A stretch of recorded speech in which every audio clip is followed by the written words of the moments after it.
Paano po ba maging isang scholar under your officer? Kaya, yun. Utusan nyo yung mga anak nyo, kung may mga anak, kamag-anak, na deserving, mga indigent, tiga-Bagyo.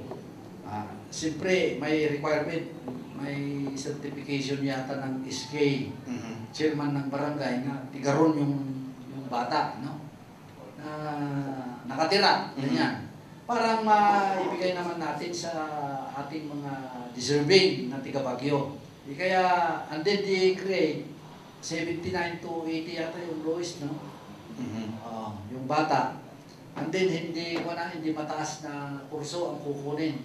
Doktor, abogado, hindi nurse. Ayun ang kuwan natin. Kaya alam nila, they go to my office.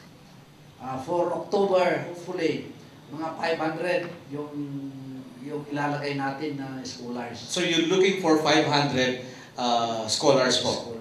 Now, so doon sa mga nagnanais maging scholar po under the office of Congressman Bernardo M. Vergara, magpasya lang po kayo sa kanyang opisina dito po sa second floor ng City Hall at hanapin niyo po si Mia at Joy. Mia or Joy. Okay, so, and doon sa mga gusto... na yung mga requirements. Yung may transcript yung bata, hindi ba? At saka yung grade. Yes, sir. For October ito. Para sa second semester. Okay, so 500 slots po available. So, magandang pagkakataon po yan. Baka mag-qualify yung inyong mga anak o mga kamag-anak.